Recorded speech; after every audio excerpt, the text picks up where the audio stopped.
To the internet poly community as PolyAnna. She is the co-owner, co-editor, and writer of the Poly blog Looking Through Us, as well as the co-leader and a board member of Poly Columbus. And a fan of splashing in the puddles after a rainstorm. Please welcome to the stage, Susan Porter.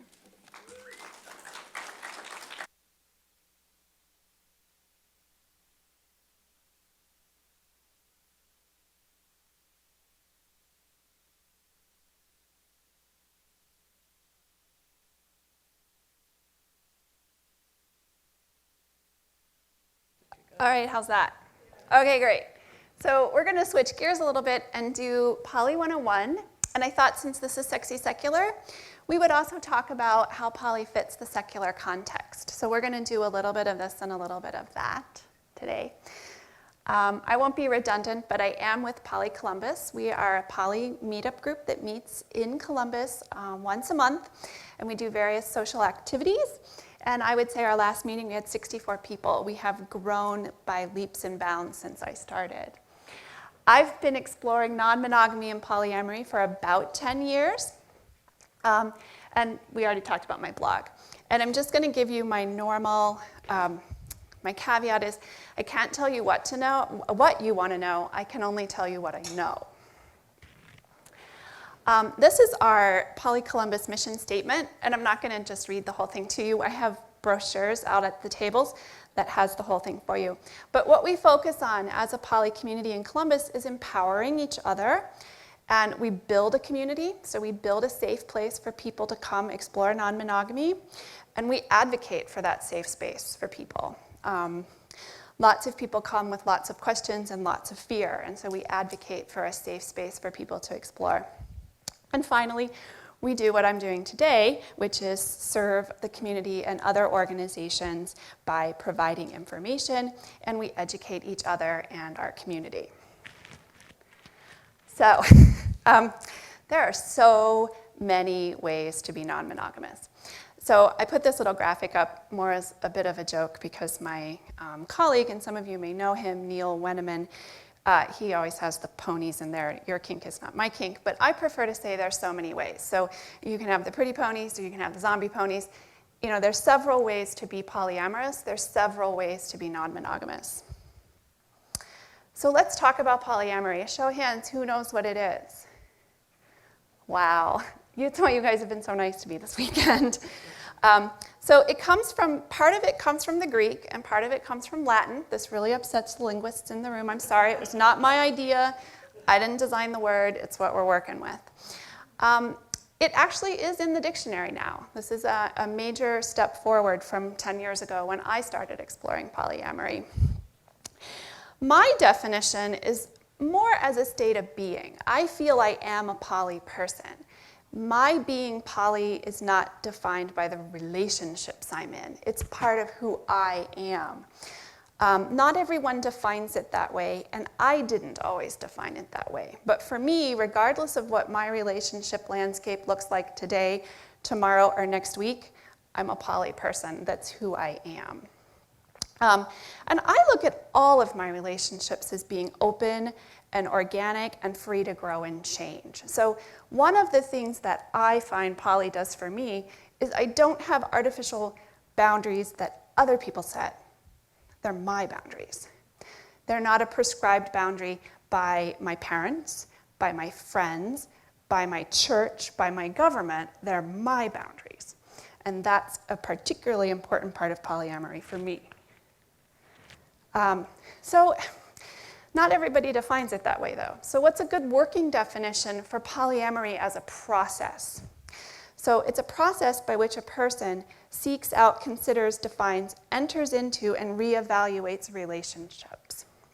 So what does that mean? Well, that means it's a process that you engage in when you engage in relationship building. And the big thing is that it's based on mutual consent. So most of what we are exposed to relationship-wise is fairly prescriptive. Meet person A, fall in love with person A, marry or live with person A, right? I mean, it's a prescriptive process. Whereas in the non-monogamy community, it's based on consent. It's based on negotiation. It's based on you guys are going to hate this word, communication, right? So it's those pieces that get the focus, not filling in the prescribed equation, A plus B, C. And it's the possibility of multiple simultaneous sexual, romantic, emotionally intimate, and or long-term relationships. So, okay, audience participation. Raise your hand if you think that when I say that, that means all of those things are present in every poly relationship. No. It's probably some combination, or it might be none of the above. So it's that type of thing. You and the person that you're building a relationship with, or persons, get to decide. Okay, so this is my favorite slide. The opposite of monogamy isn't polyamory. So I'm going to talk about what I mean by that. There are many types of non-monogamous behaviors. I love the setup I just got. We tend to define, so polyamory is the opposite of monogamy. Well, first of all, there are very few monogamous people in the world. There are people that are engaging in monogamous behaviors, but they're most likely of the serial variety. So you have some sort of exclusivity for a certain period of time. That period of exclusivity ends, and then you enter into another exclusive relationship that, again, goes on for a bit of time.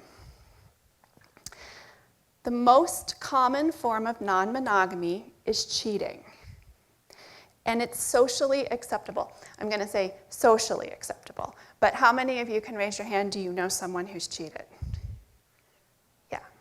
You know someone engaging in a non-monogamous behavior. And then there's what Dan Savage has dubbed monogamish. If you haven't heard his speech that he gave, I want to say he was in Australia, about being monogamish, I highly recommend it. But it's a behavior where ostensibly you're in a fidelitous relationship, but you have some negotiated room to play. We also have a term, you'll hear this abbreviated as I have done it, or it's don't ask, don't tell. So you're in a relationship that's exclusive, but when you go to Vegas with your buddies in June, I don't want to hear about it. Or, you have your girls' weekend, whatever happens in the hot tub stays in the hot tub. So some couples engage in that type of non-monogamy, or multiples. And then we have, I'm sure you're familiar with some of these terms, there's swinging, which is a particular type of non-monogamy. Then people will say, well, I have an open relationship. I don't really know what that means, but that's what people will say. It could mean any number of things. You'll also hear in the kink community, and this is where I hear it, I'm poly for play. So I can engage in certain fetish behaviors. I can engage in certain play behaviors. I can engage in certain, costume play at a con behaviors with someone other than my partner. So I'm poly for play, or I'm open for play, that type of thing. And then we have polyamory, which we've talked about briefly. And then there's two that I've underlined again, and I underlined them because in my mind, they have issues of consent. So I don't necessarily always think of them as being an avenue for ethical non-monogamy, and that would be polygamy and polyandry. And then finally, I put these on here because these are what I like to call emerging poly terms that are actually fairly common now, particularly if you read poly blogs like I do. Poly-Anarchy. I have no idea. Some people call poly-anarchy poly with no rules. I don't know how you do that. Some people call poly-anarchy, radical consent. I don't know what that is either. But it is a term that is becoming very popular in non-monogamous circles. And, you need to read what those writers are saying, and you need to, think about it critically. We also have a very popular term happening, and it's becoming more and more popular, the solo secondary. So this is someone who may say, well, my primary relationship, my most important relationship in my life is with me. I'm my own primary partner. And I choose to engage in relationships where I am secondary. So not a full-time partner, or not someone I live with, or, I mean, there's any number of ways to define this. And then we have what we call polyfidelitous relationships, or you might hear the term closed poly. I actually have a friend. She's married, and she has a partner, and that's it. They have agreed, as the three of them, that that's it. It's closed. There's nobody's going to be taking on any other partners. This is not uncommon. If you do a little blog search, there are several, usually women writing, where they are living in a household with two other men. Those men may or may not be involved, but it's a closed unit. They're not open. All right, so terms related to poly. I like to use the word ethical non-monogamy. I think a lot of people think that poly, like you're somehow special non-monogamous person and you're more enlightened and we all need to be like you. No, we don't need that. There are many, many ways to be non-monogamous. There are many, many ways to be ethically non-monogamous. And I try very hard not to use poly be the catchword when I mean ethical non-monogamy. There are several ways I think I just illustrated to be less than ethical and non-monogamous. An open relationship is probably the term that we're most familiar with. I think that's what you see in the mainstream media. When they use polyamory, they really mean open relationship. But I just wanted to let you know, these words will be used interchangeably for better or worse. But you can do this wrong. I think you can, and that's why for me it's important to use that qualifier ethical. I don't want to judge whether you're ethical or not. I struggle with that, but for me it's important that we focus on consent. Consent, as Dan Savage said, is the beginning, the middle, and the end of sexual ethics. It's consent. I'm doing this with the full knowledge and consent of my partner or partners. And it is okay to have asymmetrical relationships. I mean, you may be in a relationship where, you don't particularly feel like it's a primary relationship, but your partner does. As long as you have negotiated things and everybody is giving informed consent, I think you're on that ethical spectrum. There are elements of social justice within the poly movement. I do think that it fits in the secular context. We're talking about consent. I loved this morning when each of our speakers talked about moments in their sort of sexual maturity where consent was iffy, like it was an issue. I think all of us as we get older, we might end up in a situation where consent is murky, or we feel like maybe it wasn't the best informed consent that we gave. We worked with what information we had. For me, poly is always about negotiating that consent. So this is a question that I get all the time. Is poly an orientation, a self-identification, and/or a lifestyle choice? Yes, no, maybe, I don't know. I think it varies from person to person. I'm here today with my boyfriend, and we were talking about that at lunch. Is it an orientation? Is it a self-identification? For me, it's some combination. I would say that it's very much intrinsic to who I am, but I make an affirmative choice to do it. It's a lot of work sometimes. It's hard to have a great relationship with yourself and several other people. So it's certainly something that my husband and I did not come to easily and without a lot of soul searching. And without several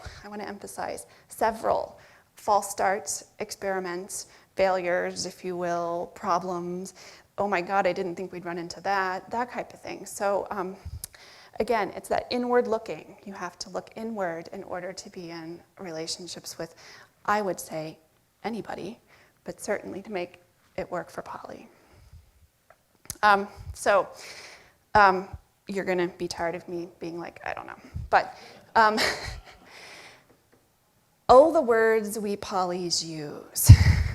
There is a lack of uniform experience within the non-monogamy community because there are several non-monogamous behaviors that one can engage in. And there is a sort of disconnect in the community that I have observed. Polyamory, we try very hard not to be judgmental. Certainly, we don't have a particular dogma. We are not here to recruit you. No one's really in charge. Like, there are several people who've written some very famous books about poly and or non-monogamy. No one's in charge. And for me, this is very important to me. I don't want to be re-pigeonholed. So I get very cranky when academics reach out and want to ask me questions, because I have yet to see a survey that does not have a heavy-handed monogamous bias. I mean, they don't even have a clue about how I've structured my relationships. And so when you're asking me about which partner I sleep with on Thursdays, I don't even know how to answer that question sometimes. I'm like, I don't know. I also think that there are some poly people that they have a glossary of words that they use to talk about their relationship, and don't you dare get them confused. So this is what I will tell you. You get 7 poly-identified people lined up here, and they will define every single term that I have on this slide differently. And it'll look just like that. This is my Wordle of all the words that polys might use. And I had a great question last night. Well, how would I refer to your partner? By his name.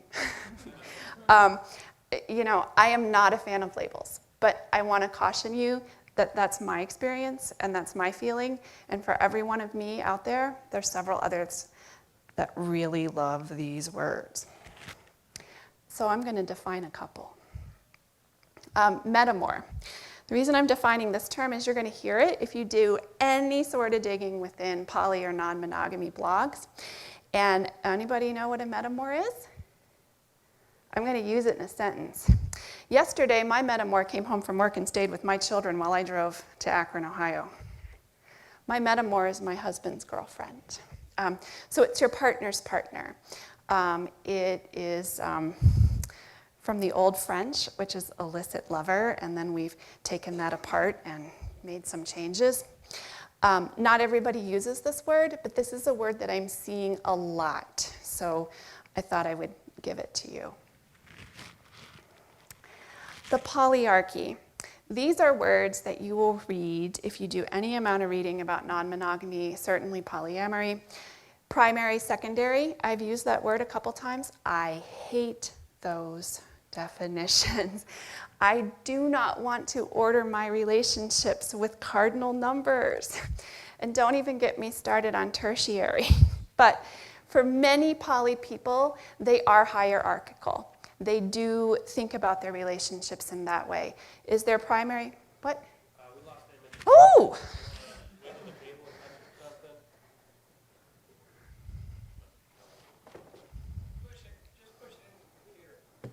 Okay, I think we got it. Woo, there we go. I will stop waving my arm next to it. There are many people that are very married to this terminology. And I can tell you that primary partners are often the partners that you live with. Sometimes you use the word life partner. Sometimes you'll hear people say, you know, I don't know. Secondary partners are typically partners that you don't see all the time, that you are maybe slightly less involved in. There are several well-known poly speakers out there who will draw you all sorts of pictures that look like radars or Venn diagrams or, you know, whatever. I tend to fall into the non-hierarchical strata. And then there are some people that simply just say, well, they're friends, or they're partners, or they're lovers, or whatever. So you'll hear poly people talk about it in very different ways. Oh boy. Or not. Or not. Yeah. Okay, there we go. Compersion. Non-monogamous people like to make up words. It's the antithesis of jealousy. It is, there's someone who comes to our poly meeting, and I absolutely love his definition. It's co-joy. It's happiness that you derive from knowing your partner is having a wonderful experience with others. this is a word you'll run across, so I thought I would define it for you. I happen to really like compersion. I love it when my partners are happy. I love it when my friends are happy. I love it when my kids are happy. So I guess I love happy. But compersion is one of those things that poly people will talk about because we always get nailed with this question. Don't you get jealous? Of course I get jealous. Of course I feel envy. I mean, I'm a human. Those are normal, natural emotions. But what I think is what's interesting is many non-monogamous people, particularly polyamorous people, we kind of try to push through that jealousy. Why do I feel that way? What am I feeling? How can I cope with that feeling? Instead of changing our behaviors so that we don't feel those things, we learn about what causes us to feel that way, and then maybe it's appropriate to change our behavior, and maybe it's not. So that's my talk on jealousy. If you have questions, I'll be happy to answer them. And then this is another thing, as my Poly 101 goes on. Well, what about safer sex? So I thought I would talk about that a little bit. I would say that it is an erroneous assumption to assume that non-monogamous people are any better or worse at safer sex practices as monogamous identified people. There's a lot of misinformation out there for reasons I think that were outlined in the previous talk. We don't put an emphasis on comprehensive sex education in this country. So non-monogamous people are just as behind the 8 ball as everybody else. But what I find, and you'll hear when you are reading about or talking to non-monogamous people, is you'll hear this idea of fluid bonded versus barriers. This is a big poly question. Are you fluid bonded with your partners? All that means is, are you using condoms or not, or barriers, or dental dams, or but that's a big issue, and there's all sorts of things that get attached to that. I would say that if you are being ethically non-monogamous, you are being tested regularly. I mean, your health and your partner's health is really important. And, I always encourage poly people, there's no one size fits all. If you're in sort of a closed unit, maybe once a year is enough. If one or more of you is more active in acquiring various partners, then you need to be tested more often. And I think the big thing is you have to be able to trust that you're receiving appropriate disclosure. I would say that you ought not be having sex with someone if you don't trust that they're giving you appropriate disclosure, but that's my bias. But everybody has to set their own risk tolerance, like what am I willing to risk, what am I comfortable with, and then stick with it. And I think for me, safer sex disclosures and agreements are the hallmark of ethical non-monogamy. Why? Consent. I am consenting to be in relationships that meet this safer sex guideline. Sex positivity, which is the topic of our get-together today. I think poly can be extremely sex positive for several reasons. I think having frank discussions about sexual health, your risk tolerances, and your practices lead to less shame in discussing sex in general. So, I had a lover once say to me, "Whew, you polys sure do get the hard stuff out of the way on the first date." Yeah, kind of. So I actually had, with my boyfriend, I was involved with, so I use the terminology polyfamily with the people that are in my sort of poly unit. And we have some guidelines that I consented to. They are not necessarily, they're a little bit more risk adverse than I am, but there are several people in the little family that have different, and I was like, okay, fine, it's not a big deal. But sometimes end up talking about having sex before you're really sure you want to. But I think it does get it out of the way. And there's no harm in having that frank discussion about, this is my poly family's threshold. This is how we define sex. This is how we define intimacy. These are the barriers of entry, we shall say. And then I also think, again, I'm going to say it again, consent counts. Polyamory is based on thoughtful negotiation. Love is the least of your problems, right? You may have all these lovely feelings of lust and love or, oh, hey, he's hot, or, ooh, she's gorgeous, or, yeah, I want to get to know them better. But it's the negotiation and consent of the partners involved. And I think sometimes having these rules around sexual health can be that sort of stop sign. Hold up. If you're not willing to have that conversation with this person, should you go down that road? So I think in those ways, poly can really be a sex positive for relationships. I also think it acknowledges that relationships, partnerships, friendships may or may not have a sexual component. So actually right before I came up here, one of my very good friends, we're not involved, but we're not sexually involved, but I definitely consider her part of my poly family, was asking if she could come over and have tea. And I'm like, no. She had forgotten that I was here this weekend. But that relationship is important to me.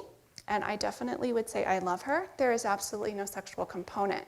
So it doesn't always have to be. And every relationship that starts out with a sexual component does not have to always have that sexual component.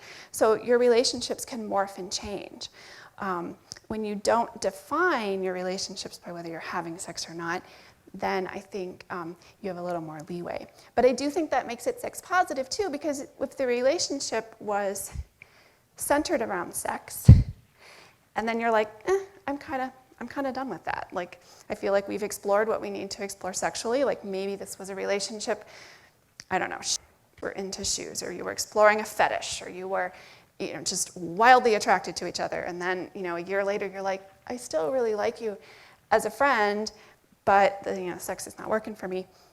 I think there's just more variety. And I think that can empower you to think about your relationships in a sex positive way. It's not all about whether sex is or isn't happening, right? I also think that the same thing works with love and commitment. Not every single one of the relationships that I have been in since I identified as non-monogamous has been about love. There were several that were just about sex. And they went their course, and we kind of shook hands, and we kind of hugged, and we were like, cool.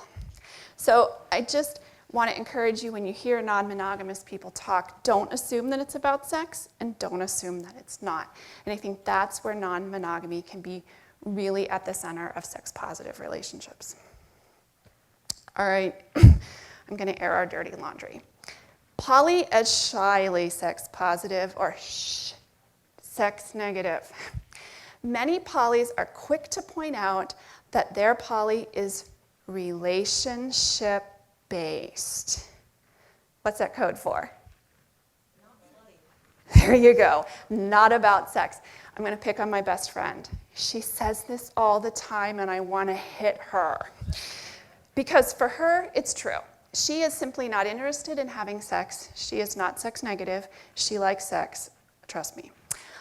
But I think she feels compelled to say that poly is not about sex because of the stigma sex has, right? Like, I don't want you to think I'm a big slut because I have 2 boyfriends and a girlfriend and this couple I see like once a year. So I think you'll hear that in the non-monogamous community a fair amount. And I think swingers get it disproportionately, and it's unfair. There's nothing wrong, oh God, I'm going to say it, with sex. There's nothing wrong.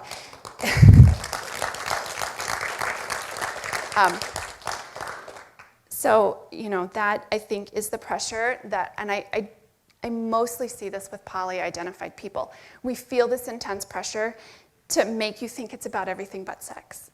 That's just disingenuous, and I'm going to apologize on our behalf. There is, though, a tremendous amount of social pressure.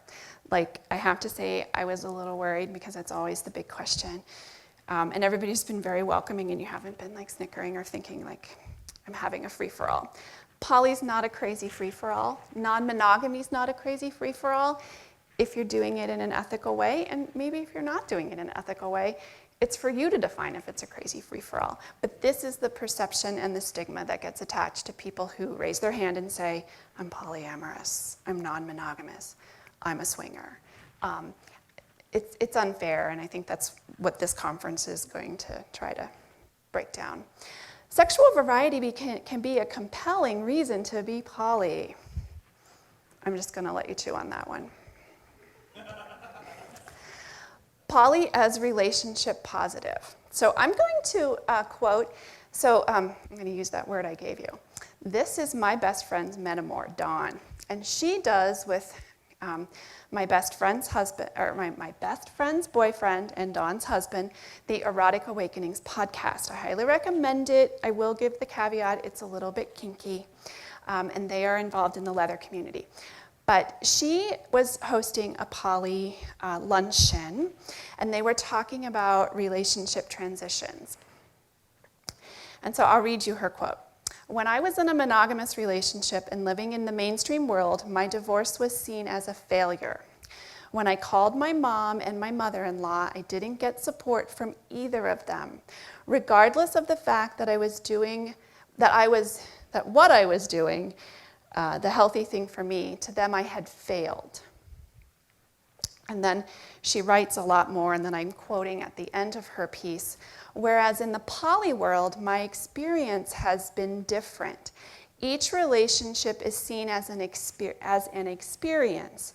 And if it ends in experience, which makes room for more experiences.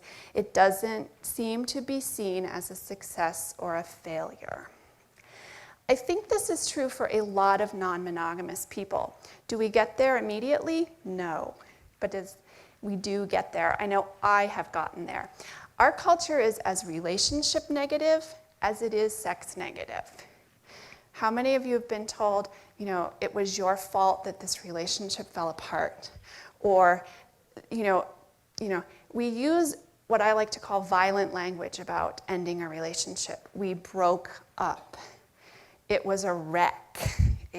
Those types of words. We're not doing ourselves any favors. I mean, how many of you are best friends with the person you were best friends with in elementary school?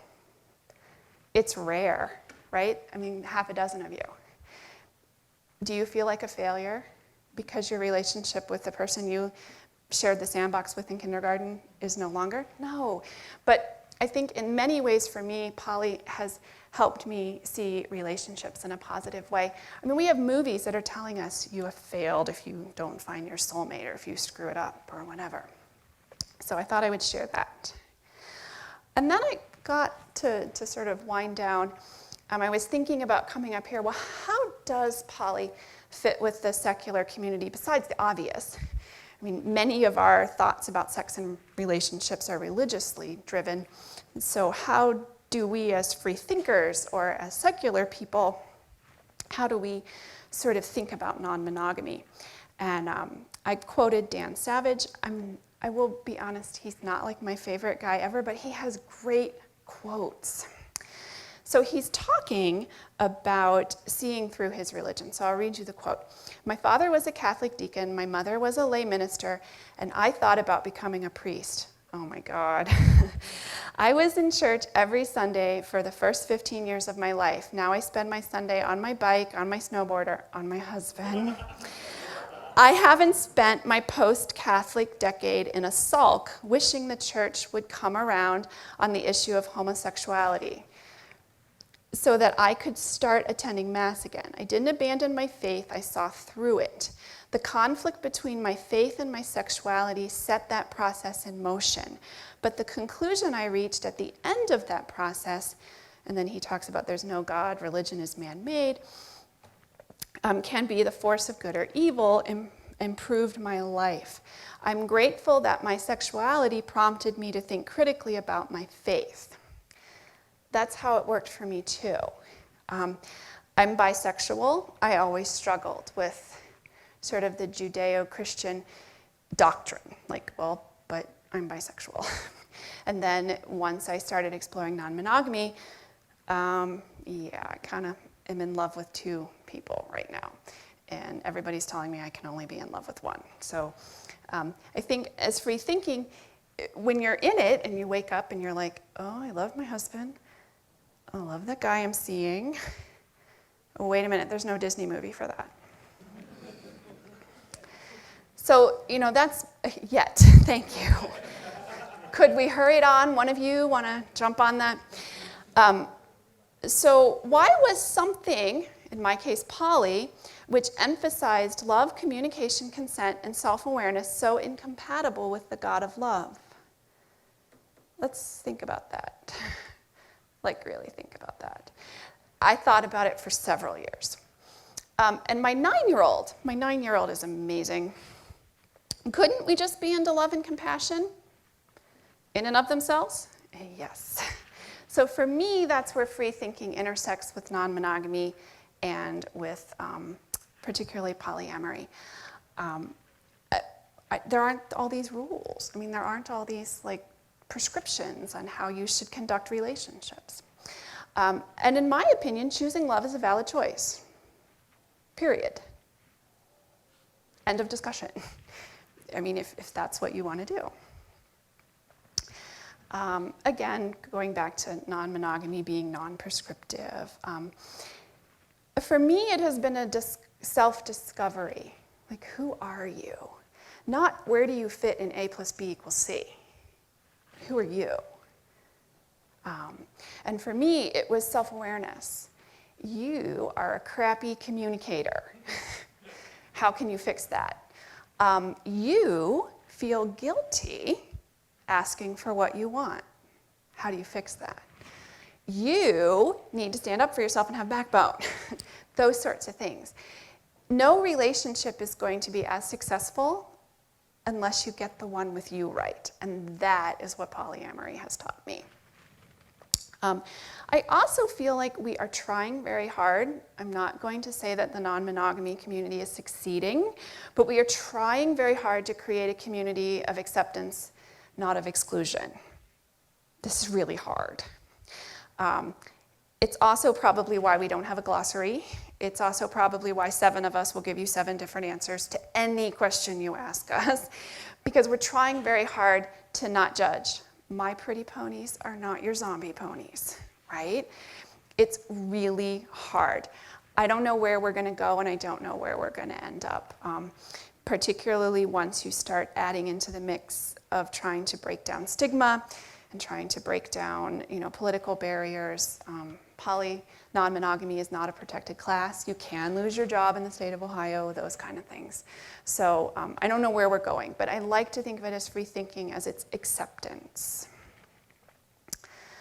And then I know several of you were interested in, well, how are you a poly free thinking parent? How does that all fit together? And so this was the hardest part of the talk, because my children don't know any different. My husband and I have been exploring non-monogamy for as long as they've been alive. They just don't know any different. In fact, I think I'm going to have a really uncomfortable conversation with my 12-year-old daughter here pretty soon, because it occurred to me, wow, you live in a poly world. Nobody else does. So how are we going to work on that? But what I have done is I've tried to adopt a policy of inclusive language. So I'm always trying to be inclusive with them. I'm always trying to expose them to different things. My roommate from college is queer. She married her partner in New York City. We talked about that. We talked about it as a marriage. We talked about it as her partner. We talked about her as her wife. They are both wives, that kind of thing. And then what I've tried to do is I've tried to just shut up. And so I listen to my kiddos wrestle with topics such as sexuality and religion. When my little guy goes, hey, Mom, this God guy, I don't think he's real good at his job. And I'm like, my first instinct is to be, shh, you don't want to say that while we're out in public, right? Shh. But I'm like, oh, really? How so? Well, Mom, if you're really in charge and you're a good leader, you got everybody doing what you want them to do, right? And you can walk down the street and you can say to this guy, hey, how you doing? And fist pump. And it's okay, because that guy's not going to try and do something to you. Okay. So listen to what they're saying. They will work it out, right? And then I acknowledge that their sexual choices and their religious choices are their personal journeys. I don't control my children's sexuality. I don't control whether they're polyamorous or monogamous. I don't control whether they're queer or bi or gay or whatever word they want to pick to describe their sexuality. They don't control my sexuality, right? So I think we need to have a mutual respect about that. And then modeling behaviors versus naming them. How many of you, of your parents, told you they were monogamous? How old were you? Yeah. We don't use the word poly yet. I mean, I have started to with my 12-year-old because I think she's ready to have those conversations. When they were 3 and 4, I don't really think we needed to be having that conversation. What do they do with that word? So I try modeling the behaviors, and then we try naming them, especially when they ask questions. And that's working well for us because I don't want to indoctrinate them. I actually have a suspicion that my daughter will be monogamous and my son, oh yeah, I think he's going to be polyamorous or at least not monogamous. It's pretty clear. But I don't want to influence that. That's their journey. That's their choice. And we'll end with, polyamory and non-monogamy. You're probably out there thinking, oh my God, that's a lot of work. Yeah, it is. It's hardly surprising because relationships are hard work. The relationship you have with your office mate is hard work.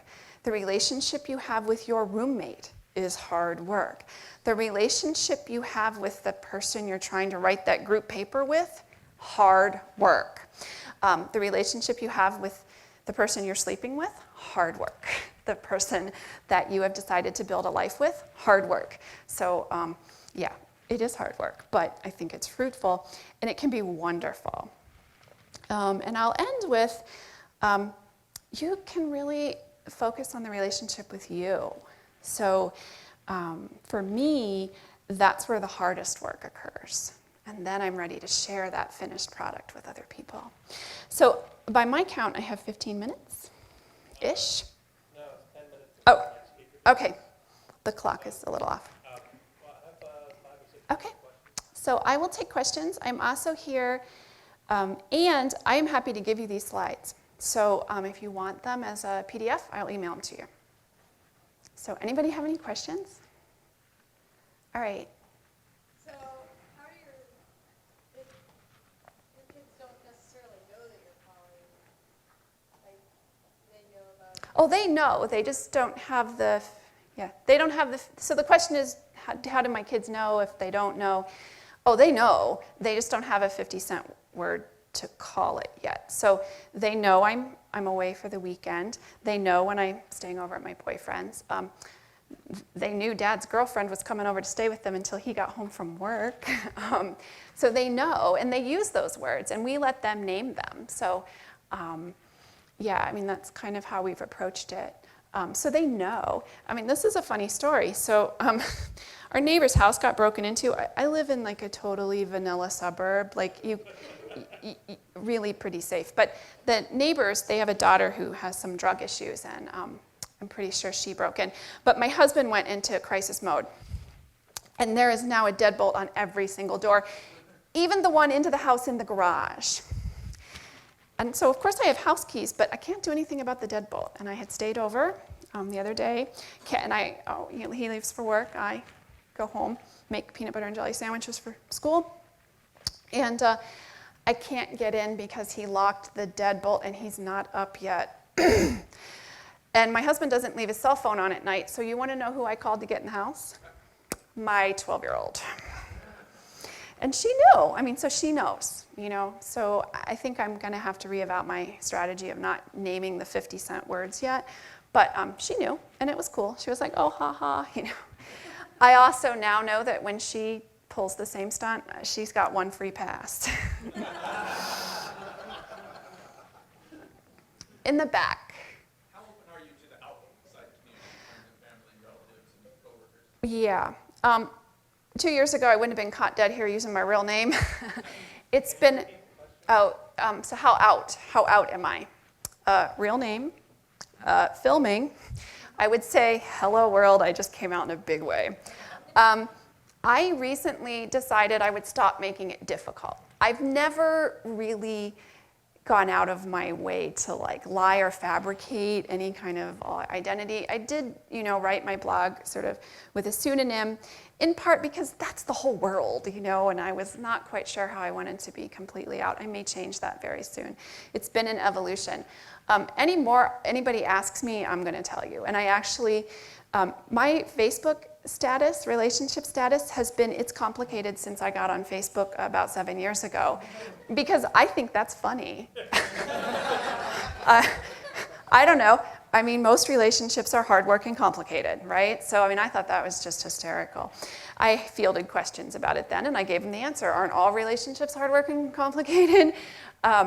But now I don't. And I actually did get point blank asked the other day by a wife of a friend of mine from high school on Facebook, because I posted an article about being bi. Oh my God, it was so seditious.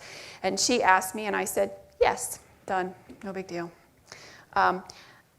So yeah, I pretty much made the decision that I'm going to be out there, because I feel like I am in a position of privilege.